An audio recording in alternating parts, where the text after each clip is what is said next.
മക്കളെ എസ്മാസ് ബ്ലോഗിലേക്ക് എല്ലാവർക്കും സ്വാഗതം. കണ്ടിട്ട് മനസ്സിലായിണ്ടാവും ഇതെന്താന്നുള്ളത്. വെണ്ടക്ക, ഉള്ളി, പച്ചമുളക്, കരിവേപ്പില, ഉപ്പ് ഇതെല്ലാം കൂടെ ഇട്ട് ഞാൻ ഉണ്ട്. അതിലേക്ക് ഞാൻ വെളിച്ചെണ്ണ ഇട്ടോ കടുക് ഇട്ട് കൊടുത്തിട്ടുണ്ട്.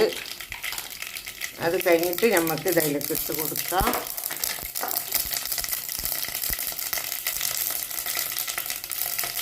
ഇത് നടുക്കേക്ക് നിൽക്കൂല, എന്താണെന്ന് ആർക്കറിയണം.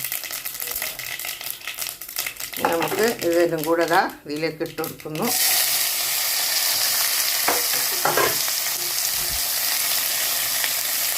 നമുക്ക് നല്ലോണം ഇളക്കി യോജിപ്പിച്ച് കൊടുക്കാം. കൂടുതൽ ഞാൻ പറഞ്ഞപ്പോൾ അധികം വേവിക്കുന്നില്ല, ഒരു ഹാഫ് വേവി. ഓക്കെ, ഇതട്ട നല്ലോണം വെന്തിട്ടുണ്ട്. ഇത്ര വെന്താൽ മതി, അല്ലാണ്ട് വേവിക്കേണ്ട ആവശ്യമില്ല.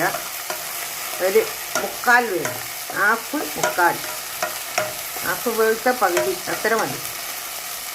നമ്മൾ ഈ വീഡിയോ ഇഷ്ടപ്പെട്ടാൽ ലൈക്ക് ചെയ്യുക, ഷെയർ ചെയ്യുക, സബ്സ്ക്രൈബ് ചെയ്യുക കേട്ടോ. അത്രേ വേവിക്കണുള്ളൂ. Okay, by.